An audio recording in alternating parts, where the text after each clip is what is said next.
think I'm going to use my redneck creeper for this one.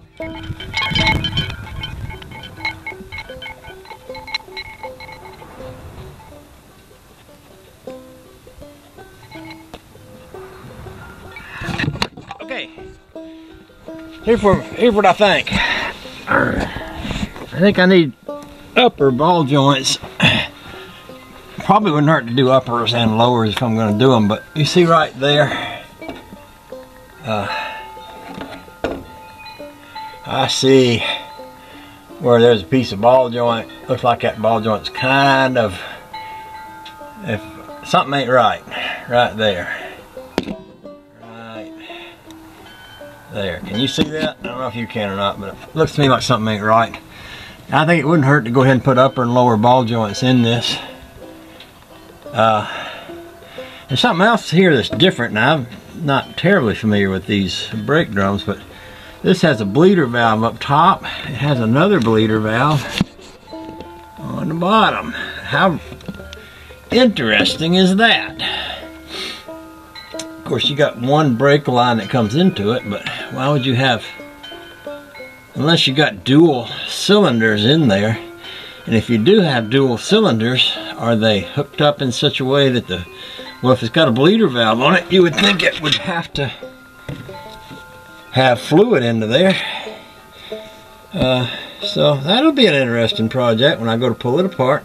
I suppose the first thing I can do is just go online and see what ball joints are going to cost for this. This car has torsion bar suspension. That was a big deal back when they came out. And it doesn't have springs. You notice there's no coil springs here around the shock. This torsion bar, this whole front end rides on it back to there. And you got this up here that goes to that. I don't know if I'm explaining this in such a way that it makes sense, but basically this car rides on a set of bars that are flexible and bendable somewhat. So that's what we got going on here. I know the speedometer cable isn't good, and I'm looking at the speedometer cable right there, I believe. And that doesn't look like it's hard to get to as far as changing it. Of course, I don't know what the story is going to be up under the dash. This other cable, looks like there's more than one cable here.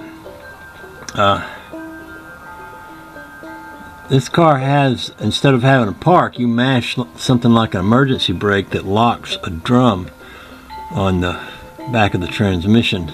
It's got like a drum brake built in the back of the transmission. I'm sure I'm going to want to learn about that as we go along. My goal is not to do a lot of work on this car, especially ride-off, but I would want to do things that make me concerned about safety. I can tell I got a little oil leakage going on here, and I got a little wet bolt on the bottom of my transmission. So there could be a little something there.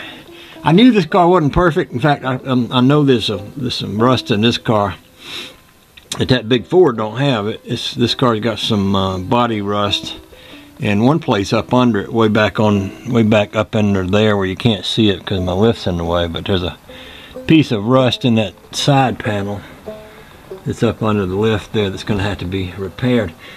And one of the things that kind of surprised me about this car is it doesn't have a full frame from front to back. There's not a frame bar that goes. It's like it's almost like a little bit of a unibody activity going on between the front and the back. It's got a big set of frame rails like this up front. It's got a big set in the back that the springs are mounted on, but then the body supports all this stuff between here and there. So that's kind of interesting.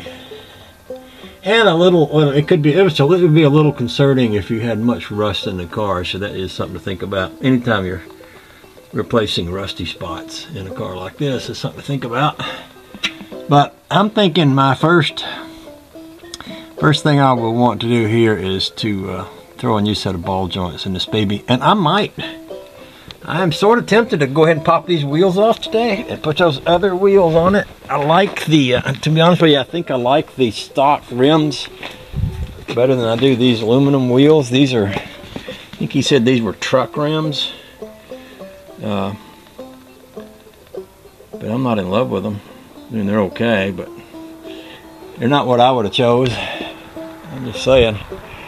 Because this car is so wide, it's probably a little bit difficult. I need to move this rack out of the way, I guess, if I'm going to get in here and change this. And it's got these locking nut thingies on. I'm going to get rid of them. I ain't worried. People don't steal your wheels up here in Maine much. You might do that down in Massachusetts or something, or California, but they don't do that much around here. You don't have no locks back. Yep, well maybe that one's got a locker thing on it. So we'll have to see what that's all about. Alrighty then. I think before I do anything, I'll just go in the house and look online. Used to be a place called Cantor Auto Parts that sold things like ball joints and front end parts for a lot of old classic cars like this. Something that ain't, you know, if you're going for Ford parts, you can get Max Auto Parts. They got all your Ford parts, and I'm sure there's an equivalent to that in Chevy parts out there. But somebody said those are made out of those parts for the Chryslers are made out of unobtainable material, unobtainable substances. I think he's probably saying parts are hard to find. It wouldn't surprise me. I think I'll go take a quick look online and see what we can see.